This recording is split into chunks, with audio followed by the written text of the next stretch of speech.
முதலாம் பால் விட போகிறோம். பாருங்க மக்களே. ஹலோ மக்களே, வணக்கம். இன்றைக்கு பார்த்தீங்கன்னு சொன்னால் நீண்ட நாளைக்கு பிறகு சின்ன ஒரு சமையல் வீடியோ உங்களுக்கு போட்டு காட்ட போகிறோம்.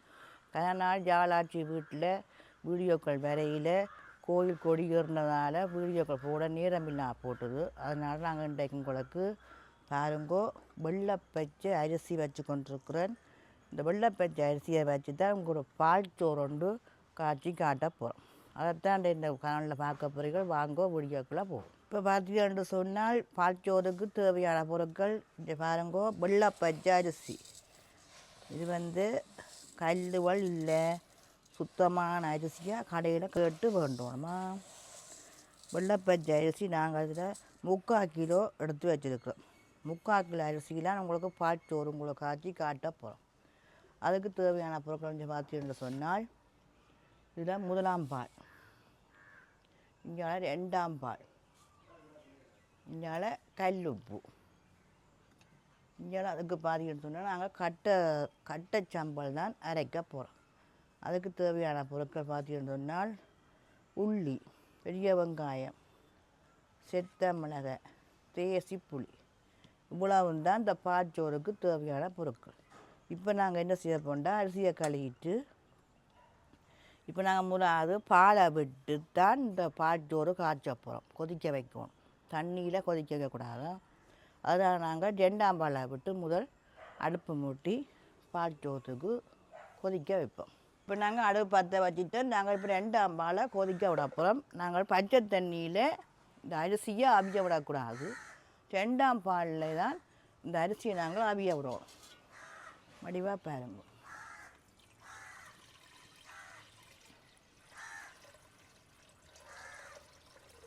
கொஞ்சம் கூடி பச்சை தண்ணி கலக்கக்கூடாது.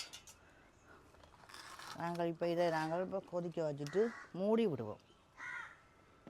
மூடி போட்டு நாங்கள் அங்கே அரிசியை கழுவி எடுப்போம். இன்றைக்கி ஆச்சி வரையில்லை என்று சொன்னால் ஆச்சிக்கு நேரம் இல்லையாம். ஆச்சி இனிமேல் வருவா.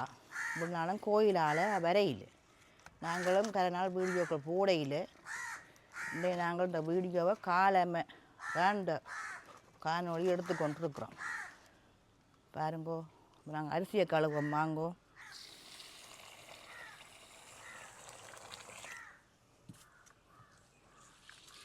நல்லா 2 தண்ணியில் கழுவோணும். வடிவம் நல்லா பிணைஞ்சு கழுவோம். நாங்கள் இப்போ கழுவி ஊற்றிட்டு 2ஆம் தடவும் கழுவோம். பால் நல்லா கொதிச்சுட்டுது. பாருங்க, நல்லா வடிவாக சூடு ஒறிட்டுது பாலில். நாங்கள் இப்போ அரிசியை போட போகிறோம். பாருங்க, பால் நல்லா கொதிச்சுட்டு கழுவி வச்சுக்க அரிசியை நாங்கள் போடுவோம்மா. அரிசி 2-3 தண்ணியில் கழுவோணும்னு சொன்னால் நல்ல வடிவாக வெள்ளி ஆக்கணும் அரிசி. அப்போ தான் பால் சோறுண்டு நல்ல வடிவாக வரும். பாருங்க, தண்ணியும் விட்டு அவிக்கிறே தானே, பாலில் மட்டும்தான் அவிக்கிறது. அப்படியே அதையும் போட்டுட்டு கொஞ்சம் உப்பையும் போடுவோம். அரிசி எல்லாம் போட்டாச்சு. நாங்கள் அப்புறம் அவிக்கிறதுக்கு உப்பு கல் போடுவோம். கல் உப்பு தான் போடுவோம்.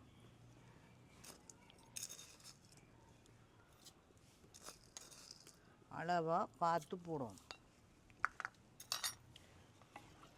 நல்லா கொதிக்கட்டுக்கு நாங்கள் அங்கால சம்பளை அரைச்சி கொண்டு வருவோம். மூடி விடுவோமா. மூடிட்டு நாங்கள் சம்பளை அரைப்போம். வாங்குவோம். இந்த சம்பளை நாங்கள் இந்த இதில் அரைக்க போகிறோம். மிக்சியில் பாருங்க. தேங்காய்ப்பு போடக்கூடாது. தேங்காய்ப்பு போடாமல் நாங்கள் மிளகாயும் உள்ளியும் வெங்காயத்தையும் தான் சம்பளை அரைக்க போகிறோம். அதனால் பாருங்க, கழுவி வச்சுருக்கிறோம். இது நாங்கள் அம்மியிலையும் அரைக்கலாம். ஆனால் அம்மியில் அரைக்கிறதுக்கு இயலாது. ஆச்சியும் வரையில்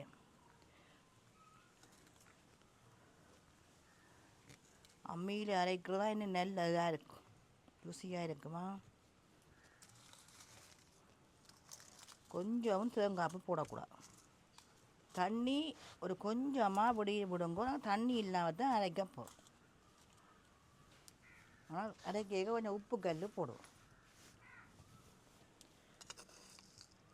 ஆனால் கணக்காக போடக்கூடாது. ஆனால் நாங்கள் தண்ணியும் போடையில தேங்காப்பும் போடையில, அதனால் கொஞ்சமாக போடவும். அங்கே பால் சோறு அவிக்கிட்டு நாங்கள் இதை அரைச்சி கொண்டு வருவோம்மா.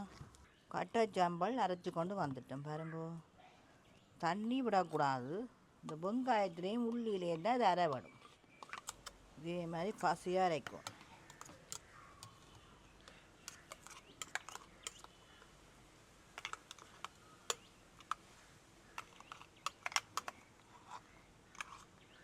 ஆச்சி என்று சொன்னால் அம்மியில் அரைச்சிருப்பேன். ஆச்சிக்கு இப்போ நேரம் காலம் என்றபடியாக ஆச்சி தன் வீட்டு வேலோடு நிற்கிறான், வரமாட்டான். நாங்கள் செய்து போட்டு கொண்டே கொடுப்போம். நாங்கள் இப்போ இதை அரைச்சாச்சு. பாதி தேசி புளி விட போகிறோம். முக்கியமாக இதுக்கு தேசி புளி விடுங்கோ, பலாப்புளி விடக்கூடாது. கணக்கை விடக்கூடாது, கொஞ்சமாக விடணும். இந்த சம்பளோடையும் மரியாதை கிழங்கையும் அவிச்சிட்டு சாப்பிடு பாருங்க இப்படி இருக்குமெண்டு.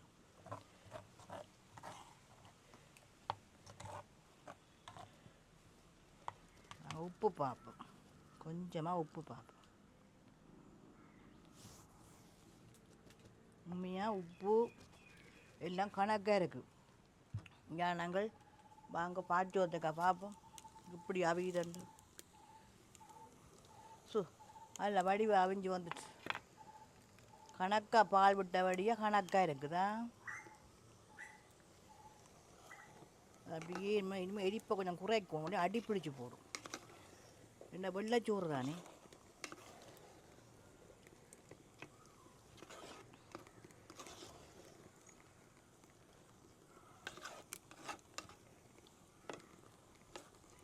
நாங்கள் கடைசியாக தான் அந்த முதல் பாலை விடணும், ரக்கேக்காக விடணும். சாமான் ஒன்று இல்லாமல் போட்டுது. முக்கியமாக அதை நீங்கள் போடுங்கோ. என்னென்று சொன்னால் ஏலக்காய். ஏலக்காய் போட்டுங்கன்னா இல்லை வாசமாக இருக்கும். ஆனால் எங்கள்கிட்ட கிடந்தது இருந்தது, இப்போ தேடி பார்த்தா காண கிடைக்கல. அது இப்படி டப்புன்னு தவறுபட்டுரும். அதனால் நாங்கள் போடையில் நீங்கள் ஏலக்காய் போடுங்க. இங்கே பார்த்தியோட நாங்கள் அரிசி அவிஞ்சு வந்துட்டு முதலாம் பால் விட போகிறோம்.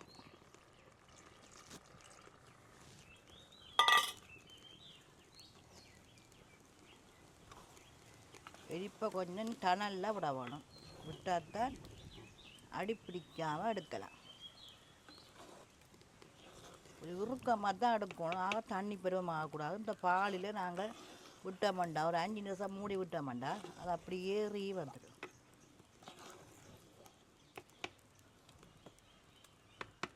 நாங்கள் இப்போ தண்ணியில் குறைச்சிட்டு இப்படியே ஒரு 5 நிமிஷம் மூடி விடுவோம். மூடி விட்டுட்டு கேட்க பார்ப்போமா. இப்போ பார்த்துக்கன்னு சொன்னால் ஒரு 5 நிமிஷம் நாங்கள் அந்த பாலை விட்டு அப்படியே மூடி விட்டு நாங்கள் பாருங்கோ கணக்காக வந்துருக்கு. பாலெல்லாம் கணக்காக வந்து அப்படியே தண்ணி மாதிரி இறக்கக்கூடாது. கொஞ்சம் இறுகினாத்தான் இந்த பால்சோறு சாப்பிட்றதுக்கு நல்லா இருக்கும். நாங்கள் இதை இப்போ இறக்கி வைப்போம். சுடுவது பாருங்கோ, பால்சோறு ரெடி. இப்போ கொஞ்சம் ஆறட்டுக்கும் நாங்கள் உங்களுக்கு வடிவாக சாப்பிடலாம் காட்டுவோம். ஒரு கொஞ்சம் ஆறட்டுக்குமா. இப்போ பார்த்துக்கிட்ட மக்களை நாங்கள் உங்களுக்கு ஒரு வேலி ஒன்று செய்து காட்ட போகிறோமா. இப்போ தேங்காய் சிரட்டை இருக்குது. இது வந்து உடனே நாங்கள் 3 சிரட்டை பாருங்க வடிவாக களி எல்லாம் வச்சுருக்குறோம் பாருங்க. இந்த சிரட்டைக்கு நாங்கள் சோத்தை போட்டு உங்களுக்கு இப்படி சாப்பிட்றதுன்ட்டு சொல்லி காட்டுறோமா. ஆனால் நீங்கள் முக்கியமாக ஏலக்காய் போட்டிருந்தால் நல்ல வாசமாக இருந்திருக்கு. நாங்கள் போட்டிருந்தால் நீங்கள் போட்டு தான் இது செய்து சாப்பிடணும். சுடுற வழியாக கொஞ்சம் கை வைக்கிறாது. இந்த பாருங்கோ பால்சோறு எதுக்குள்ள கிடக்குன்னு சொல்லிட்டு சிரட்டையில் இதை நாங்கள் இப்படியே அடிக்கப்புறம்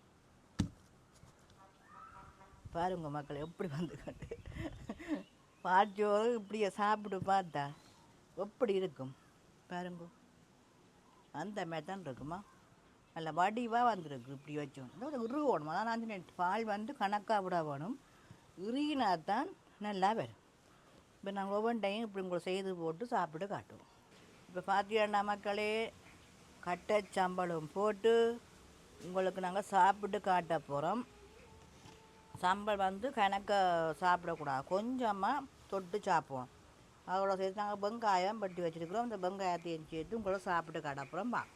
இப்போ கிட்ட வாங்குறாங்க உங்களை சாப்பிட்டு காட்டப்புறம் கொஞ்சம் சூடு ஆறிட்டுது, அதனால் கொஞ்சமாக உங்களை சாப்பிட்டு காட்டுறோம் எப்படி இருக்கு.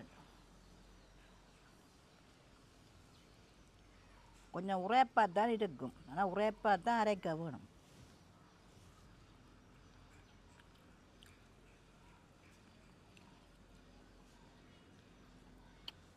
அந்த மாதிரி தான் இருக்கு. இதுக்கு இப்போ ஆச்சி வந்துருந்தா ஆச்சி சாப்பிட்டு விட காட்டியிருப்பான். ஆச்சி காலமேண்டோடய வர மாட்டான். இதோட சேர்த்து வெங்காயம்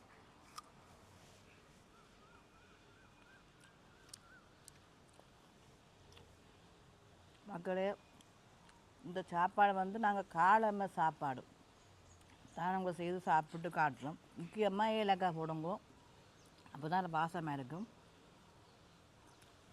நாங்கள் இத்துடன் இந்த காணொலியை முடிச்சுக்கொள்ள போகிறோம். நாளைக்கு நல்ல ஒரு சமையல் பிடிக்கும் ஒவ்வொரு நாளும் நாங்கள் போடுவோம். இப்போ நாங்கள் எங்கள் கோயில் எல்லாம் முடிஞ்சது, எல்லா வேலையும் முடிஞ்சபடியாக நாங்கள் இன்னும் ஒவ்வொரு நாளும் யாழாச்சி வீட்டை தவறாமல் பாருங்க, சப்போர்ட் பண்ணுங்க, லைக் பண்ணுங்க, கமெண்ட் பண்ணுங்க. நாளைக்கு இன்னும் ஒரு வீடியோவில் உங்களை சந்திக்கிறோம்.